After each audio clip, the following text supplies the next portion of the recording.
Olá pessoal, tudo bem com vocês? Então vamos começar aí nossa primeira aula, né, de operações imobiliárias pelo ICG, de acordo com essas mudanças aí, para maior segurança, maior tranquilidade de todos aí, mas não deixando de buscar o conhecimento e dar continuidade no trabalho. A gente vai iniciar essa aula de operações imobiliárias, mas inicialmente, né, eu vou me apresentar para quem não me conhece. Sou o professor Fernando Antônio, muitos me conhecem no mercado como Antônio também. Já atuo aí já vai fazer 20 anos, né, desde 2001, no próximo ano aí, na verdade, né, que a gente inicia. E no ICG já tem 5 anos, ao qual iniciei com a professora Sandra, primeiramente através de um convite para a gente formar, é, iniciar a primeira turma, né, e o conteúdo foi de avaliação mercadolar. Posteriormente, ela me pediu para dar continuidade em algumas matérias aí.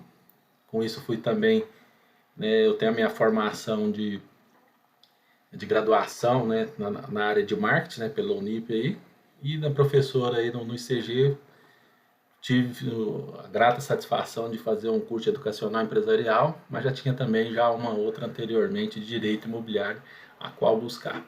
Pessoal, assim, nessa nossa área, né, já com 20 anos aí, eu iniciei, né, eu digo para a minha primeira profissão, formação aí atual aí no mercado aí, que eu sou corretor de imóveis com muito orgulho. E eu iniciei essa carreira através de incentivo de um primo, ao qual já não se encontra mais conosco, né? Mas foi vendo ele atuando, né, vendo essa marca e tudo que eu já tinha trabalhado anteriormente, contribuiu muito para iniciar nessa carreira aí, que a gente atua aí com muita alegria, sabe? Já trabalhei em várias empresas aí, Tropical, iniciei lá na Tropical, na Conectiva, algumas empresas que talvez até vocês estão trabalhando, com a Neiva Coelho, né, com a Adão Imóveis, né? Então hoje eu tenho trabalho também tem meu escritório, né? Atualmente estou mais em home office mesmo. E sou perito avaliador aí, já fiz pro TRT, né? Faz centenas de laudos aí que já fiz no decorrer do tempo aí. E resolvi entrar para essa área, não tem essa, como diz o professor, mas na minha parte técnica contribuir com vocês, com o ICG, para a nova turma aí, para vir novas turmas, novas pessoas mais preparadas aí. É bacana? Então vamos, antes de iniciar, eu quero primeiro que todos vão lá no AVA e conheçam o nosso material didático. Vou abrir aqui para vocês. Esse aqui é o nosso material de operações imobiliárias, né, pessoal? Vocês vão abrir lá. Se quem quiser baixar ele, né, imprimir, fazer as anotações, né? Isso aqui tudo é daquela aula que a gente vai fazer aqui, ó, de corretores, de outro, tudo bem traçado. Eu costumo aqui, ó, fazer quando eu estou estudando, destacar, né, alguns tópicos que eu acho interessante, né, tanto para quando a gente for fazer a prova, quanto também para de conhecimento, né? Então, vão lá, pessoal, vejam todo esse material aí que foram feitos para essa matéria aí. E vamos voltar lá nos nossos slides lá, né, que está mais resumido, porque o tempo é curto, né? Então, turma, aqui, ó, vou falar aqui um pouquinho do que a gente vai ver durante esse período aí. Eu quero tentar sintetizar essa nossa aula. Normalmente a gente faz ela interagindo, né, em torno de 1 hora e meia, né? A gente vai reduzir o máximo possível aí, mas que nada para perder a essência, né, do negócio, do conteúdo, né? Que possamos aqui, ó, vamos falar um pouquinho sobre corretor de imóveis, sobre o exercendo a profissão, na estrutura aí do COFES, do CRECE, né, para você entender um pouquinho. Não vamos aprofundar no código de ética, mas a gente, né, embasar um pouco que faz parte das operações imobiliárias, o código de processo disciplinar, os órgãos de classe e outras noções básicas aí. Então, iniciando aqui, que falar aqui, né, um pouquinho sobre a corretagem, alguns tópicos. Então, todo esse material, pessoal, esse aqui é alguma síntese que está lá, mas a gente vai falar assim, um pouquinho mais para todos entenderem um pouquinho melhor. De corretar, né? Que corretar é fazer, né, o ofício de corretor, servindo de intermediário entre duas partes, apresentado a hora vendedor, a hora comprador, e profissional que anda e procura agências de negócios imobiliários. E o corretor tem alguma, né, definição delas aí. É o profissional que, havendo satisfeito as exigências legais, se encontra apto a agenciar negócios para terceiro, intervindo aproximação de partes interessadas em transações imobiliárias, procurando eliminar os pontos divergentes e diminuindo as distâncias de otimização do negócio, que é o seu fechamento. Na verdade, é muito mais do que isso a profissão, né? A definição do corretor hoje em dia não é somente fazer as partes, né? Intervenir das partes ali só. Tem muito processo aí que a gente vai ver mais à frente e aprofundar. O corretor, eu digo que ele é um pouquinho de várias outras formações, né? Acredito que tem que ter um pouquinho, assim, igual eu fiz uma pós no direito imobiliário, para ajudar muito na hora que a gente está com o cliente, fazendo a leitura, tirando dúvidas de um contrato. Da mesma forma que a gente, ou seja, acaba sendo um pouquinho advogado, né? Não, também na área de arquitetura, a gente tem que entender um pouco de arquiteto, a gente tem que sou um pouco psicólogo, que é a área de venda, né? Tem que administrar, então é uma profissão, né, que a gente trabalha, tem que dominar vários outros conhecimentos também. O que fazer um ótimo negócio? Contrate um corretor, exija a carteira do crédito, consulte o Cresce. Onde vamos falar um pouquinho onde começou. A intermediação imobiliária, né, um pouquinho da história, né, a gente começou no Brasil de maneira informal no período colonial, né, com os primeiros agentes, negócios, denominação que se dava àqueles que, entre outras atividades, também encarregavam de descobrir os proprietários dos terrenos de moradia, poderiam ser vendidos, estrangeiros que chegavam. Então, seria algum dos registros, né? Mas se a gente lembrar, sempre teve essa pessoa que intermediava, assim, mas logo à frente que tivemos os agentes, né? A limitação dos meios de comunicação, a dificuldade pela descoberta de novas oportunidades de negócio, fez surgir um movimento de troca de informações entre pessoas e agentes imobiliários, que geralmente se encontrava em cafés de esquina e outros pontos movimentados da cidade para procurar oferecer imóvel aos seus clientes. Que eu lembro muito, né, gente, de um tio meu que não tinha a formação de corretor, né, mas vocês podem procurar alguns dos pais mais, como diz, de mais idade, né, que a gente, até alguns talvez conheça, ali no Café Central em Goiânia, na Rua 7 ali.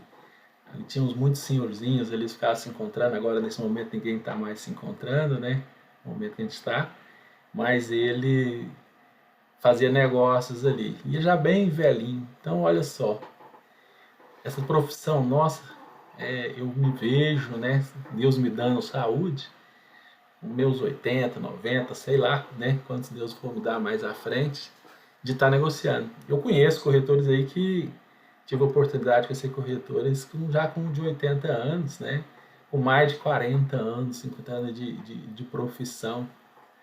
Então é muito interessante. Então, quando mais a gente se a gente se atualizar, se acompanhar nessas tecnologias, inovações, buscando conhecimento, a gente vai muito longe aí, ou seja, é questão de hoje em dia, né? Mesmo vejo assim, hoje eu já atendi muitas pessoas que foram o pai, os filhos, né? Que hoje estão comprando de mim. Então a gente forma, então ainda pretendo ainda os netos desses primeiros clientes meus que estão me indicando.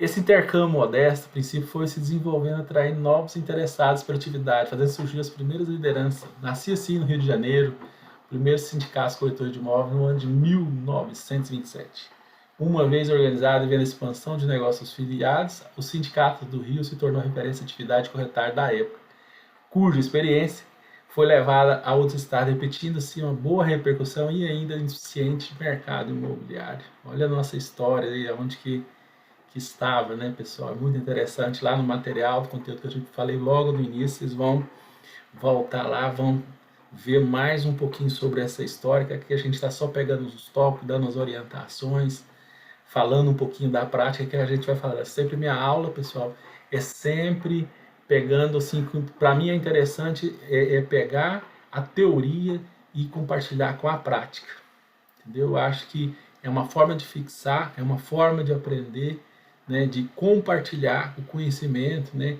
e que a gente tem junto do mercado e compartilhar na teoria. Então vai ser assim a nossa breve aula aí. Como fruto da exigência, conscientização, a organização surgiu em 27 de agosto de 1972 a Lei 4.716. Foi a primeira, viu, pessoal? A regulamentação do exercício da nossa profissão de corretor.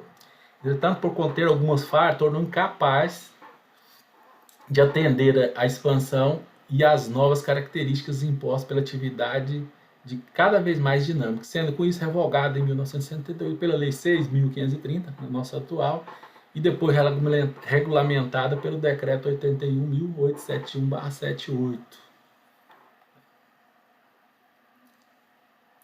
A Lei 4.000 se tornou marco histórico do corretor de imóvel, razão 27 de agosto, viu, gente? É o nosso dia de comemorar a nossa profissão. Vamos continuar aqui. A Lei 6.530 fez para assegurar os direitos dos corretores de imóveis, justifica-se pelo teor de seu artigo 2º, que restringe o exercício quando diz, artigo 2, a profissão de corretor de imóveis será permitido por professor de título, técnico de transações imobiliárias. É o que fala pela lei. Hoje, né, pessoal, também a gente tem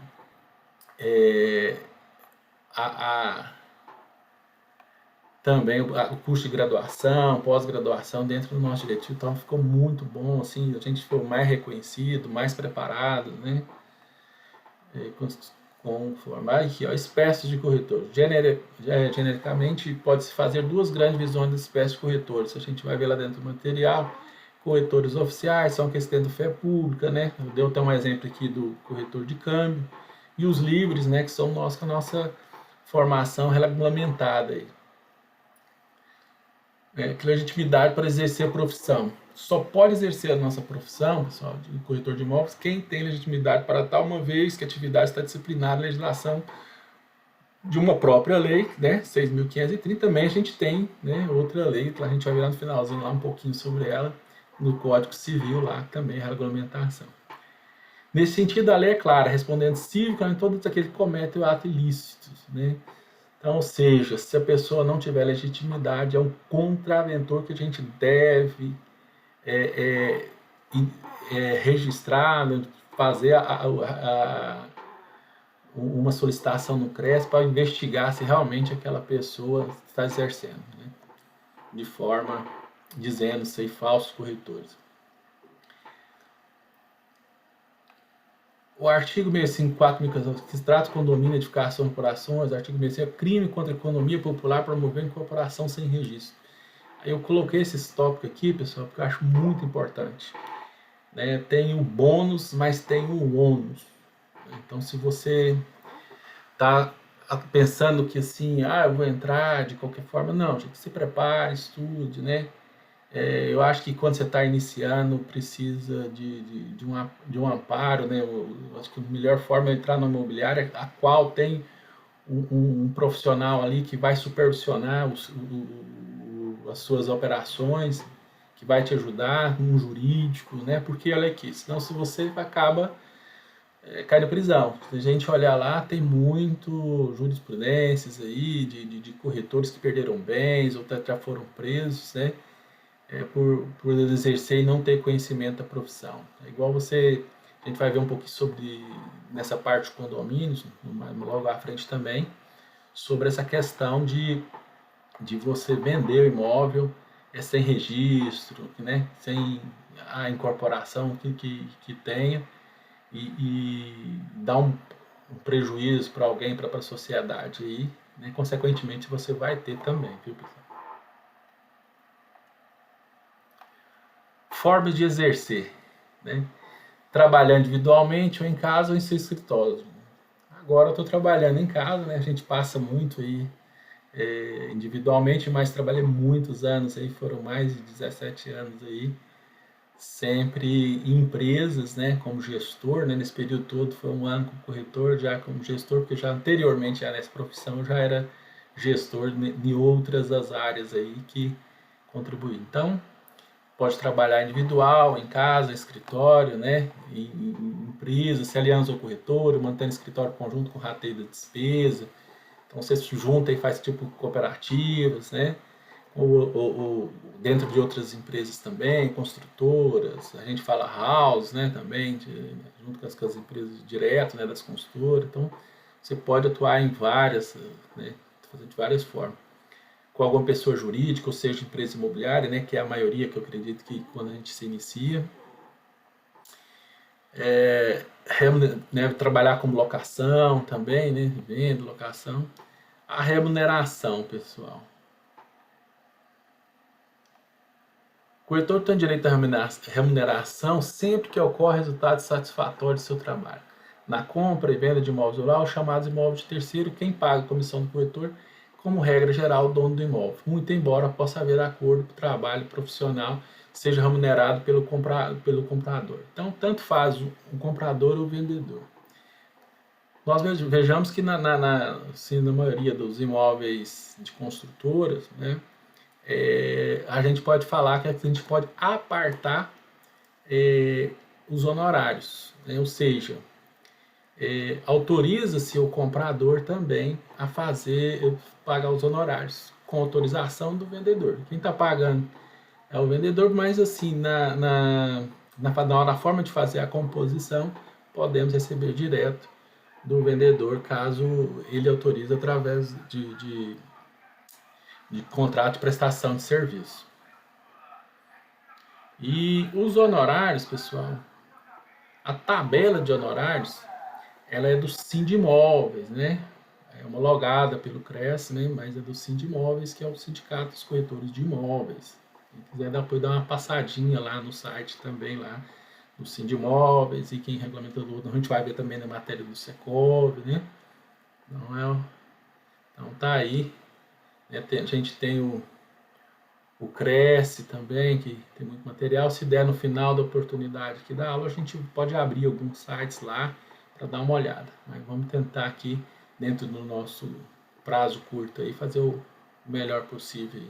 Mas dos honorários, pessoal, a gente sabe que hoje o que se praticado, né, só para não consigo, né, tem que falar um pouquinho de como que é na prática, né, mas acredito que alguns já sabem. Você trabalhando dentro, a gente faz uma composição. Você está no imobiliário, você é um sócio, um parceiro, né?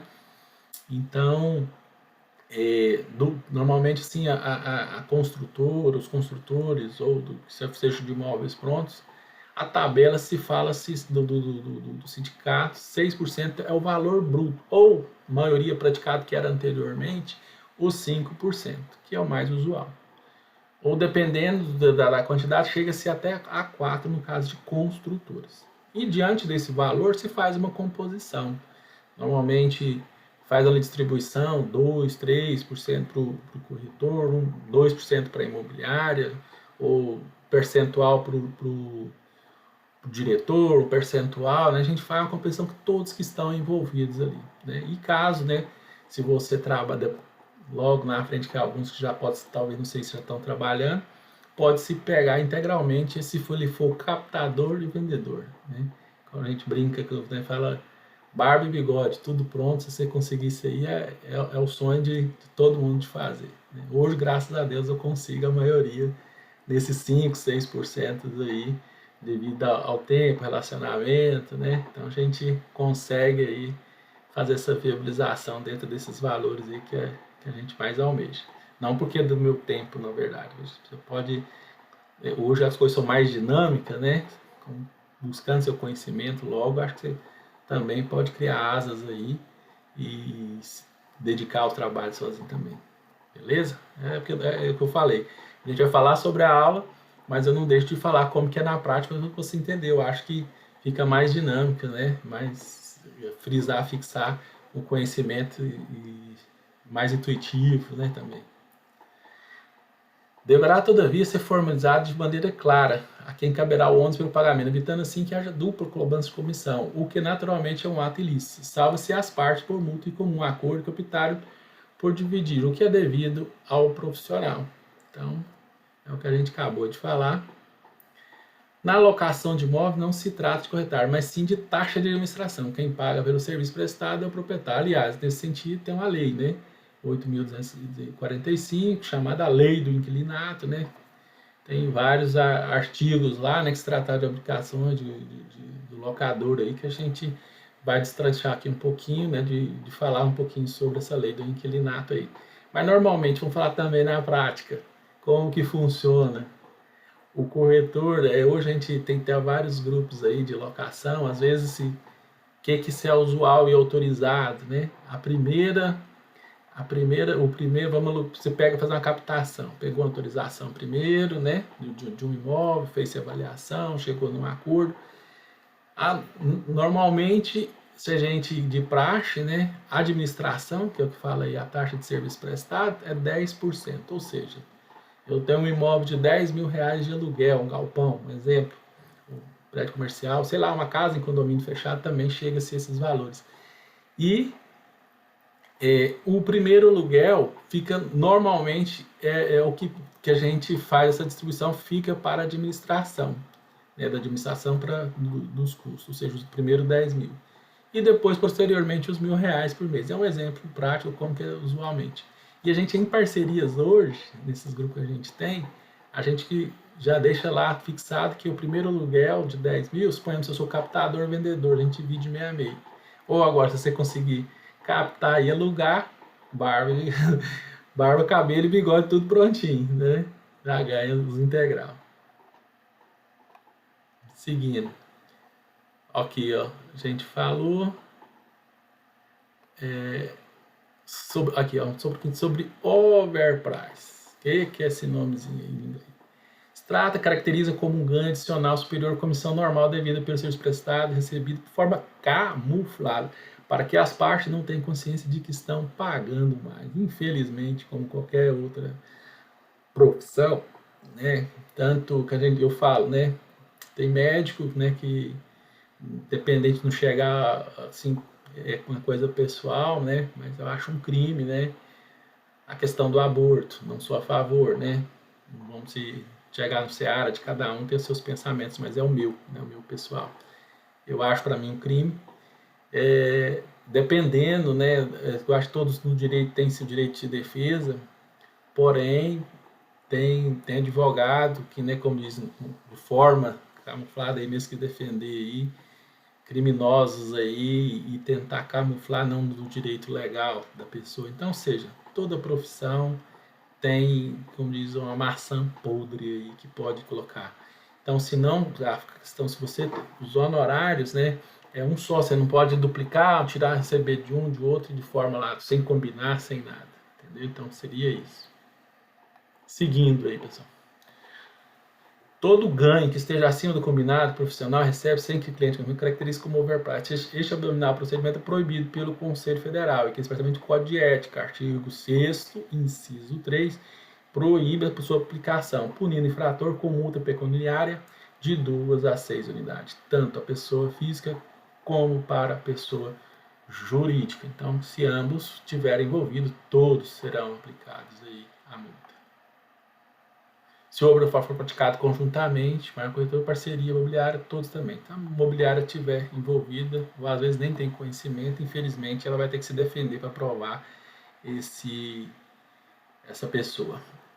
Opção de venda, né?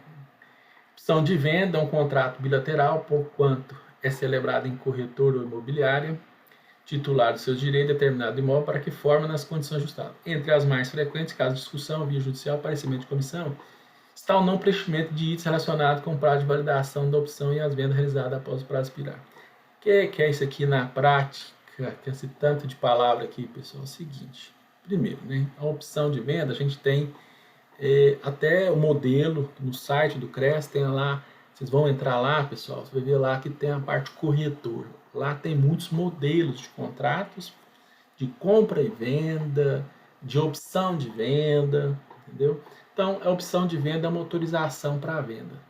Tem ela, é exclusiva, né? Mas você tem, para anunciar, você tem que ter uma autorização de venda hoje, né? Sempre teve, na verdade. Então, as pessoas esquecem lá, coloca lá, já vi colocar e que já foi nulo nessas casas, já vi já fiscalização, foi assim, a pessoa coloca tempo indeterminado. Acaba se ficando nulo, não existe, né, o tempo indeterminado, não é reconhecido. Então, acaba a nulidade, eu deixo em branco lá.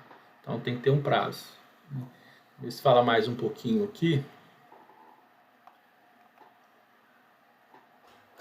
Aqui vamos colocar lá. Então, assim, ó, a gente tem a opção de venda, depois você tem a proposta, você tem depois o contrato, né? Então tem todas essas partes aí de autorização. Aqui a gente fala sobre os encargos do corretor. Então, todos os encargos, né, da gente é profissional liberal, né, pessoal? Então, é um diferencial do nosso, né? Então, cada um, eu sempre falo, nós somos, quando a gente trabalha com uma empresa, é uma empresa dentro de uma empresa.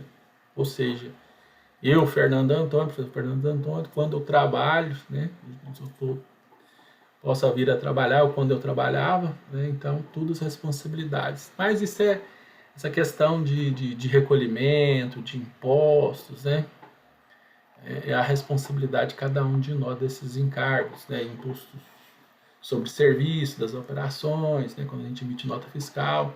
E se a gente for recolher também o INSS, que eu acho que todos que principalmente estão começando agora, que recolham, né, para caso um dia precisar, né, mais à frente, aposentadoria, alguma coisa que seja, você está fazendo tudo isso aí.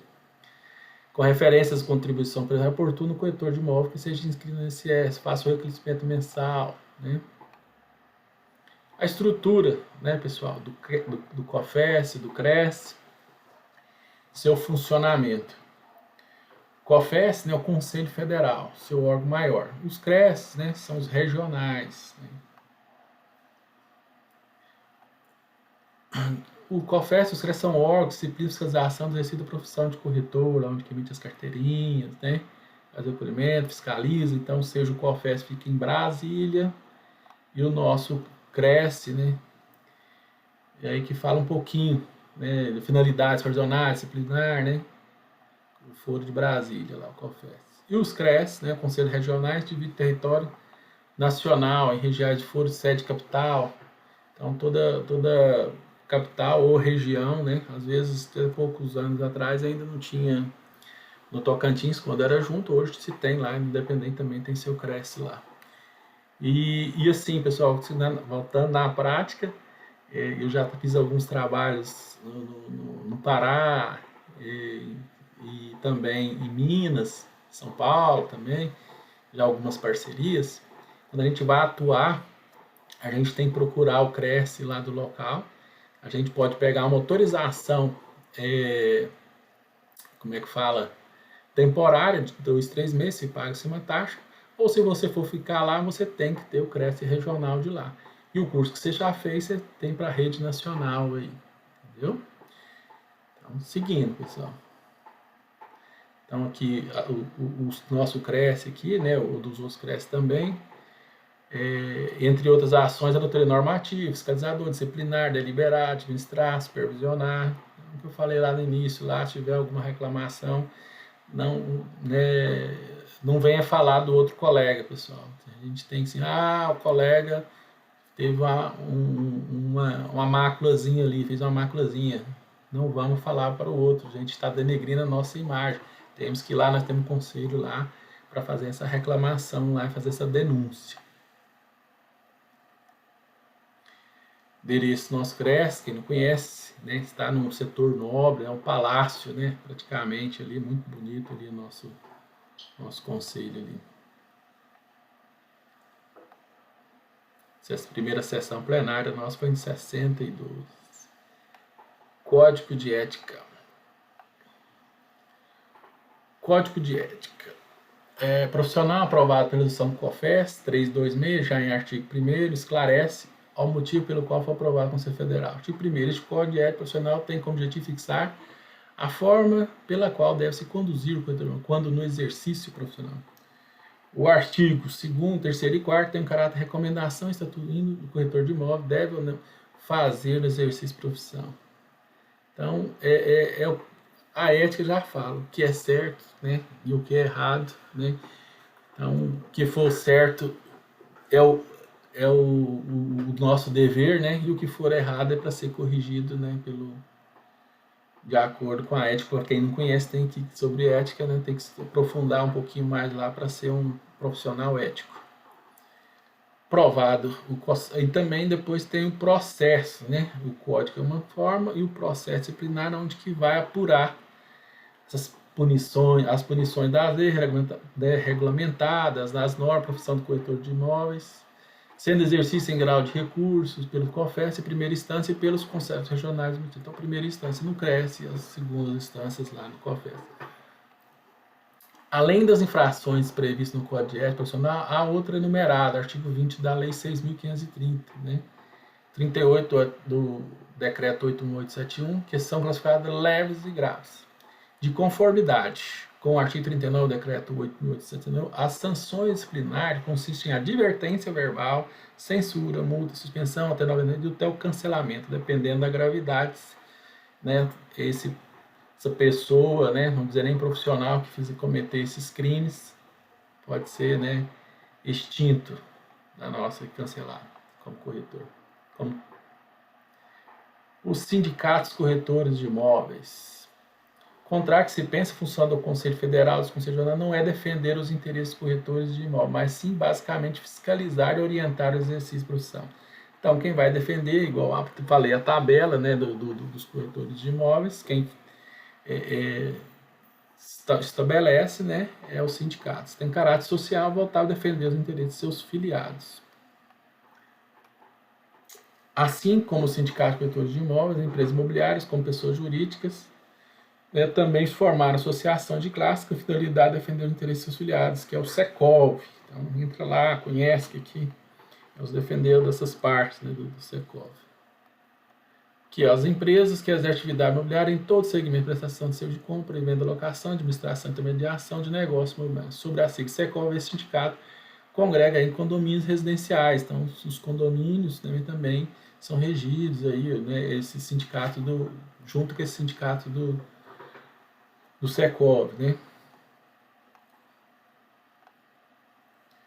Noções básicas necessárias, né? Já estamos terminando aí, né, pessoal? Já resumindo o nosso material didático e conteúdo aí, alguns tópicos, né?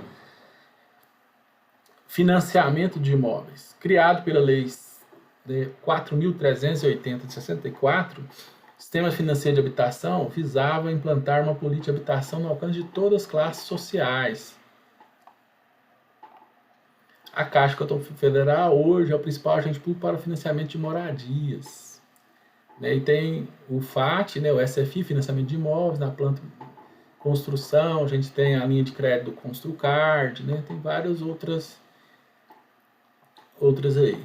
Mas aqui é o seguinte, até depois eu acrescentei isso daqui para a gente falar um pouquinho sobre os bancos. Hoje é o nosso maior aliado. Nesse momento que a gente está vivendo agora, sobre questões de juros, é o melhor. Né? Os corretores têm que sempre buscar lá o que é um Selic, o que é a origem dos recursos, né?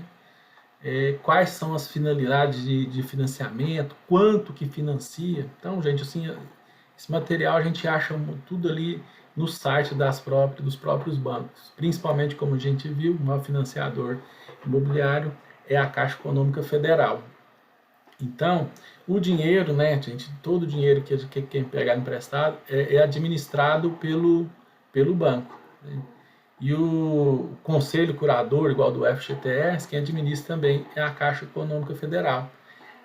Pessoal, assim, vou lá usar um pouquinho da prática. Eu posso fazer um financiamento e utilizar meu FGTS em outro banco, um outro banco particular? Claro que sim, né?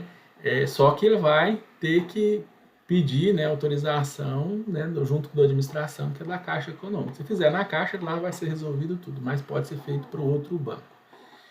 Dessa parte de banco, eu gosto, na prática, ajudar para compartilhar conhecimento na hora que a gente está vendendo, pessoal. Existe o Sistema Financeiro de Habitação, que é o SFH, né? E aí a gente tem hoje o Minha Casa Minha Vida, ainda temos o programa, daí tem lá as normas de valores, até quanto a pessoa tem que ter a renda, né? Então simular lá. Normalmente hoje as pessoas estão com 6 mil, tem sempre que estar atualizando, né, para se enquadrar. O imóvel no interior é um valor, o limite, né, do valor na capital e nas grandes metrópoles são maior. Então a gente tem que ver, tem que sempre estar acompanhando isso lá. Porém, né, assim, e o da poupança, né, o recurso da poupança, né, tem dois tipos de recursos, da poupança e do FGTS. Do FGTS, né, são os depósitos que tem lá. Para mim financiar com recurso do FGTS, preciso ter FGTS? Não, esse dinheiro ele está aberto, né? Claro que as pessoas que são depositantes, né, do FGTS vai ter um incentivo, um benefício a mais, né? Um recurso tem, mas o da poupança sim. Mas hoje, pessoal, a gente tem aí situações de muito favoráveis para o nosso mercado, né, que ajuda a equilibrar até a economia aí, mesmo nesse momento aí econômico que a gente está vivendo, está se vendendo muito em algumas, não vou dizer em todas, mas em alguns segmentos, por causa devido às taxas, né? A gente teve aí a questão da bolsa também, muitas pessoas estão migrando para a questão do imóvel. Então, sim, nós estamos, por mais que alguns pensem, né, pessoas negativistas, a gente, graças a Deus, está conseguindo aí vender aí devido a algumas variáveis macroeconômicas aí, né, nessa área financeira que contribui muito aí também para a gente. Vamos seguindo. Eu coloquei aqui também plano direto da construtora e bancos particulares. Teve um período que as construtoras é que faziam muito financiamento, ainda tem, sabe? 60, 100 meses e tal, mas hoje é securitistas. O que é isso? Securitistas fazem o financiamento, são praticamente avalista das pessoas que recebem, né, desconta esses títulos aí de financiamento, mas é financiamento direto com eles. Mas a função disso aí foi para banco, né, que capta dinheiro, que mexe com o banco, né, a consultora tem que construir, mas tem alguns. E assim, os bancos particulares hoje também, dependendo da modalidade, né, que não seja Minha Casa Minha Vida, que é imbatível com a Caixa, com o Banco do Brasil, mas assim, então cada vez mais os bancos particulares aí estão concorrendo aí, né, com taxas muito, muito interessantes mesmo. Com a entrada, segmentos de relações socativas, noções básicas sobre locação, apesar que a gente falou lá um pouquinho lá das operações, né, também aqui os complementares, né, voltando um pouquinho aqui na lei do inquilinato. Aquela simplicidade na lei, locação de imóveis urbanos, demais ali incluído. Né? Elementos básicos, né, de locação, locador, locatário, imóvel, né. Essa parte eu coloquei aqui também, pessoal, que eu acho muito interessante, assim, se a gente vai vender um imóvel, a gente fala revenda o imóvel pronto, né, ou seja, está sendo revendido, como pessoal, normalmente são particulares, que se vende esses imóveis, né. E aí, o que você fala lá na lei do inquilinato, né, você vai vender um imóvel, você já pega, você só vai vender? Não, gente, primeira coisa que você vai vender um imóvel, se tiver alugado, você tem que ver lá a questão do contrato e tem que, existe, a gente fala no direito, esse direito de proibição, que é o direito do locatário na compra daquele imóvel. Então ele tem lá um prazo, normalmente você notifica-se ele, né? Ele tem 30 dias para manifestar e 90 dias para, no caso, desocupar, isso em caso justificado, dependendo do prazo, né? Tem que olhar muito a questão do contrato, né? Do vencimento do contrato, que também pode, no caso de desocupação, tem as situações que podem ser, terá multas ou não, entendeu? Assim, resumindo, a gente tem que estudar, o tempo está curto aqui, a gente vai dando sequência, eu resolvi só para dar nas noções básicas aí. Aqui, ó. Durante o prazo estipulado para durante o contrato, o locador reaver o imóvel alugado, o locador todavia poderá devolvê-lo, pagando multa, que a gente estava falando sobre as multas aí, né? E que pode ser reduzida, é o que acabei de falar agora.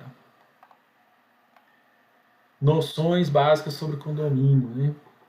Novo Código Civil, com vigência a partir de janeiro de 2030, introduziu o capítulo específico denominado condomínio edilício, compreendendo o artigo 1331 a 1358. Em diversos desses artigos temos a ratificação de muitos dos existentes da lei, né, 4.591, que é a lei questão dos condomínios. Vamos ver que está aqui que a gente vai fazer um resumo, porque às vezes não repetir. O condomínio submete às regras especiais de espécie, assim como também no que couber a norma civil mencionada. A lei que rege as relações de condomínio é denominada convenção, obrigatória para todos os edifícios sob forma de condomínio.